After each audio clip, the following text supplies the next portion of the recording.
Your weekend is not complete without the First Lady of New York Radio. It's the Joan Hamburg Show. Talk Radio 77 WABC. Hi, everyone. Joan Hamburg here. And I have known Dr. Sherman Silber for so many years. He and I have sort of been following each other along through his career as one of the leading fertility and infertility physicians in the country. And people come from all over. I remember a doctor at New York Hospital many years ago. I said, we're looking for a doctor who specializes in this. We're getting a lot of calls from listeners. And he said, don't you know Dr. Silber? And Dr. Silber wasn't a New Yorker. He was from the Midwest, and he had a thriving practice there and was often quoted. And that's how I met him, through a doctor in New York's recommendation. He said he sent patients from New York all the way there to have the doctor treat them. So we have been in touch on and off over the years. And Dr. Silber's in New York now, and I thought it would be exciting for all of you to hear the extraordinary advances in this complicated field when women are having children at a much later age. You know, my mother and all of my aunt's friends, they were all finished with the baby business by the time they hit 30. And the world is different. Welcome, Dr. Silber. Thank you, Joan. It's been great. I remember I was first here with you, I believe it was around 1979 or 1980 when I wrote my first book, How to Get Pregnant. And yes, I was from St. Louis, from the provinces, but I guess we were considered like the Warren Buffett of infertility treatment, who's in Omaha and a center of investment. So we're in St. Louis, not in New York, not in San Francisco, and we really are excited. We just started this whole field, actually. Right, and it's a huge field. People don't realize that not that many years ago, it was a very complicated thing. It wasn't accessible, the kind of help or information that we have today. And we're still seeing the age that women have babies grow. It's older. It's getting older and older.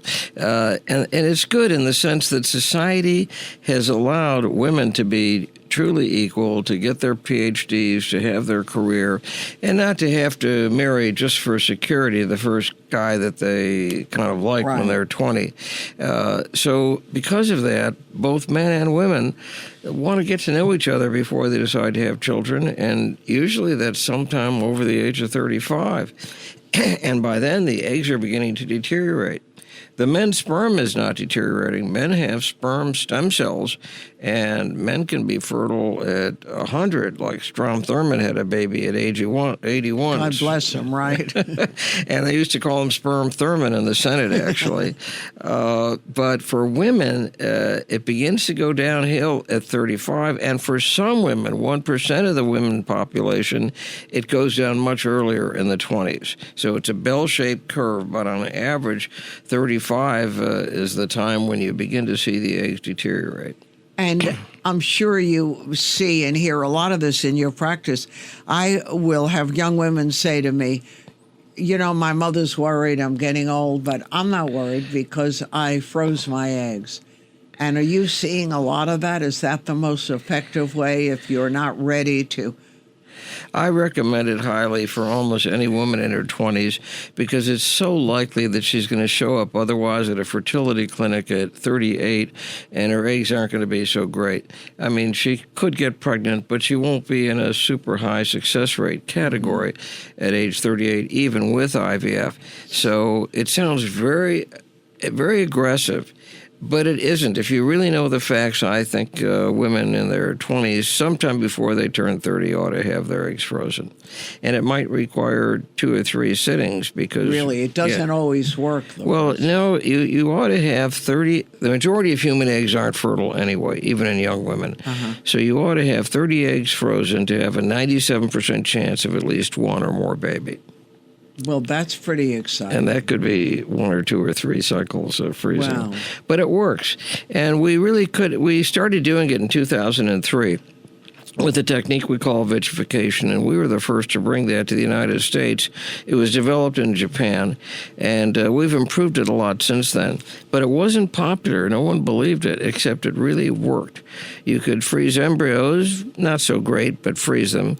But with eggs, you absolutely couldn't freeze them with the slow freeze techniques we have. But with the rapid freeze, the vitrification, if you do it right, and it's very technical and user-dependent, but if you do it right, we can freeze eggs with impunity now, which we couldn't do before 2003. And at what age, again, do you advise women to consider this? Well, if they want children. Sure, but before they turn 30. Now, let's say they're 30 or 31 or 32 or 34. For sure, freeze your eggs whenever you think of freezing your eggs. But I think it's best if you freeze them before you turn 30. And is that almost always successful? Well, it should be. You've got to pick a good clinic, of course, and so no one's going to guarantee anything. But with a good clinic that knows how to freeze, if you obtain 30 eggs, the data is you should have a 97% chance of at least one or more baby with those frozen eggs. That's pretty good. It's fantastic, really. And are you still among the few people who do this and have a high success rate, or is it more common today to find people who are knowledgeable? Well, I think we're one of the few and one of the best. There are obviously good programs in New York and good programs elsewhere, but there are a lot of clinics doing the vitrification that aren't doing such a good job. And that's scary because you won't know maybe till 10 or 15 years later. So you really want to go to a clinic that is very experienced with this. Has a good record. Yeah, we were one of the first to do this, although we got the technology originally from the Japanese, and then we actually spread it throughout the United States, and we've improved it since then, actually. But there are more new things going on. This field is advancing incredibly with our new clinic that we just opened up. I call it our 22nd Century Clinic. We have storage systems for these frozen embryos that are so safe, so bulletproof, because people would worry about what happens if there's a power outage or if you run out of liquid nitrogen. Worries. Yeah, well, what about like states like Alabama that make it a criminal offense if you have a problem with embryo? So our storage systems for embryos and eggs and sperm and ovary tissue now is a modern system called Tomorrow, and this is amazing. It used to be, we're not on television, I can't show you, but I can show you, Joan, that you'd look down over a tank and you'd look for labels, and then when you finally found the right label, you'd pick the straw up that had that particular patient's embryo or egg in it, and when you took off the top of the tank, the liquid nitrogen vapors would come up in your face, and you do it, but it was fraught with possibilities. Now we've got this big machine, you have to look at it reads your retina, then you have to put in the password, then you put in the patient's name and birth date, and automatically comes out of this drawer the patient's eggs for you, or the receptacle for you to put the patient's eggs in. And it's constantly reestablishing the liquid nitrogen, so you're never going to have a meltdown, and there can never be a mistake. You just realized your business needed to hire someone yesterday. How can you find amazing candidates fast? Easy. Just use Indeed. Stop struggling to get your job post seen on other job sites. With Indeed sponsored jobs, your post jumps to the top of the page for your relevant candidates, so you can reach the people you want faster. According to Indeed data, sponsored jobs posted directly on Indeed have 45% more applications than non-sponsored jobs. Don't wait any longer. Speed up your hiring right now with Indeed. And listeners of this show will get a $75 sponsored job credit to get your jobs more visibility at Indeed.com/ARTS. Just go to Indeed.com/ARTS right now and support our show by saying you heard about Indeed on this podcast. Terms and conditions apply. Hiring? Indeed is all you need. And there's so much technology that women of a certain age who never could imagine giving birth or whatever, getting pregnant, it's not out of the realm today. We actually, our oldest is a very healthy woman married to a doctor. They're very healthy. They have a big extended family in case any problem happens, but our oldest is 62. Wait, at 62 she got pregnant? Yes, with frozen eggs. She got pregnant at 62, has a healthy baby, and has another frozen embryo she wants to have transferred now at 64, and we're hesitating. But You're hesitating because it's not good for her, or it's not good for the kid to have a mother who's going to be 70 when she's a toddler? it depends entirely on the person. You know, nowadays we all plan to live to 100. And if you have an extended family that can really be helpful, and lots of aunts and uncles and Right. nieces and nephews. Like and in the old days. it's okay, really. I mean, my son in Israel has 8 children, and each one of them wants to have 8 children. And when you see all 15 of these kids together... Wait, 8 kids? How does he manage that? Well, his wife and he manage it, of course, Right. together. People wonder about that, but it used to not be that uncommon, like in Catholic families 50 years ago. And these kids are all emotionally sound, super intelligent, a lot of fun to be with, just normal, healthy kids. Because what happens is, if you do it right, the kids become emotional supports for each other. And there's a tremendous security that comes from being in a big family like that. Right. And in most cases, it works today. They know the parents and where this is all coming from. Because my daughter was telling me a friend of hers got pregnant through one of these methods. And as the kid got older, the youngster wanted to know who the father was. It turned out he had fathered a lot of kids. So is that an emotional issue in this area? Well, I think you have to be very careful if you're going to be using either donor sperm or donor eggs, and we're very, very cautious about that.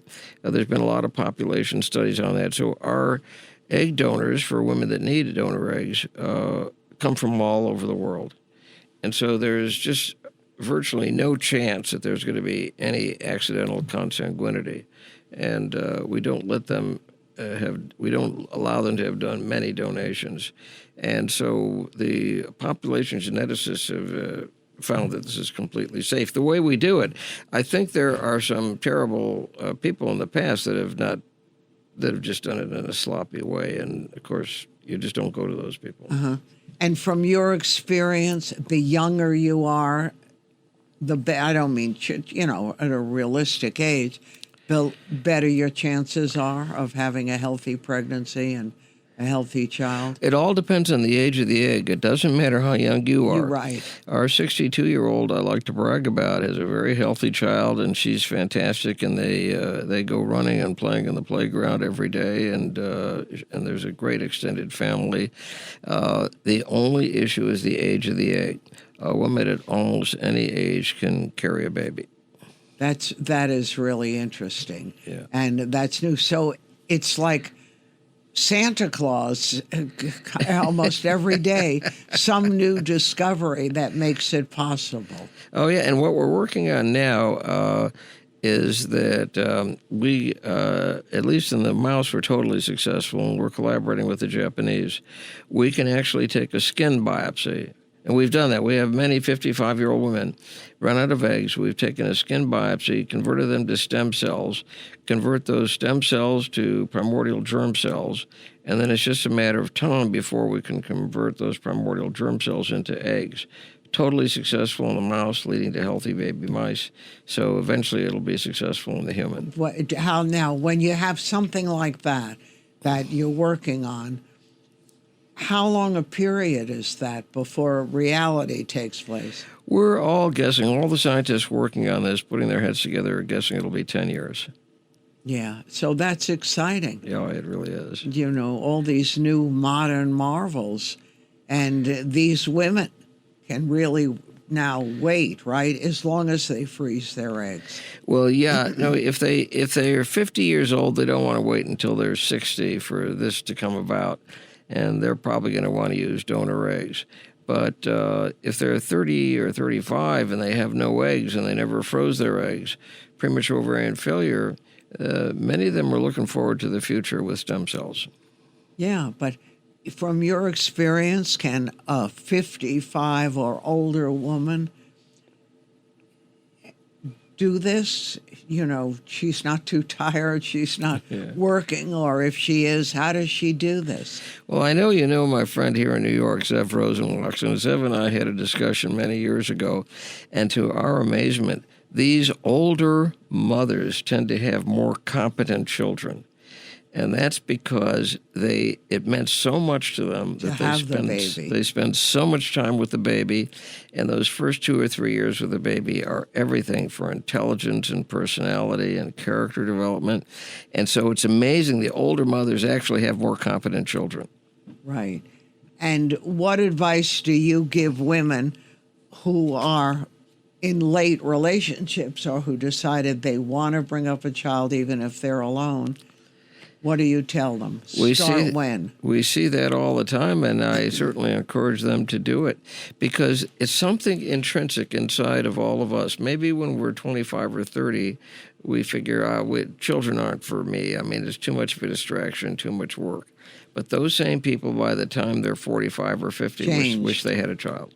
So I think it's intrinsic inside everybody's soul, and I say go ahead to any of them. Yeah. And your own children have produced a lot of children. Oh, my gosh, yes. Like I say, my oldest son has 8 children, and all of his 8 children want to have 8 children. So it's amazing. And everyone gets along. Where does he live? So, okay, he's in Israel. The middle son, who is in Alaska, doesn't have married or children yet, but he will. And the youngest son is starting out. He's got one beautiful 5-year-old. And I will mention that they're living in New York now for 2 years, but they're going back to Berkeley, where he's a teacher. Yeah, he's a professor. He works with engineering for cosmology projects at the Lawrence Berkeley lab. He studies dark energy, so he's very, very intellectual. So they all really believe in children, and the future generation is what we all treasure. Eventually, we'll wish we had that. We want to be part of the future. Great. And Dr. Silber, we were talking to our producer earlier. You know, a lot of people, if they can, love to have other homes or second homes or even rent to get away from big cities. And Dr. Silber picked Alaska.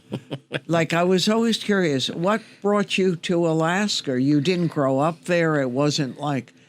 No, I was from the south side of Chicago. I was a big city bookworm, and my wife was from St. Louis, and she never had any real outdoor skills. But we were sent up there by the Public Health Service when I just finished medical training, and we thought it was a hardship assignment. And we were all ready. We bought a lot of books and crossword puzzles and jigsaw puzzles so we could while away our time in this frozen wilderness.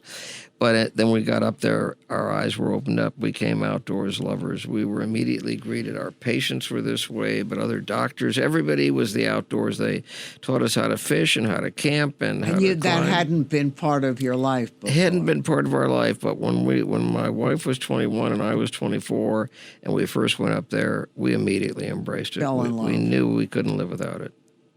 And you've been loving it ever since. Ever since. I mean, it's not a relaxing vacation where you're just lying there on the beach. You're doing things all the time, and we like that. Right. And do you live where you have neighbors or no? Our closest neighbor is about 30 miles away. Wow. And we all live off the grid. So it's not like drop in for dinner. No, but they do. When they hear we're there on this Lake Clark, they hear about it and they call us on the radio and they take their boats over. It's a long trip on their little boat, and we have dinner together. Sometimes a lot of them converge on our lodge and we have a reunion. So it's fun. It is social if you want it to be social, but you have your privacy because the nearest neighbor is 30 miles, and the nearest neighbor is 30 miles away was the former governor of Alaska. Oh, really? Who's a great guy. Yeah. So that's fun.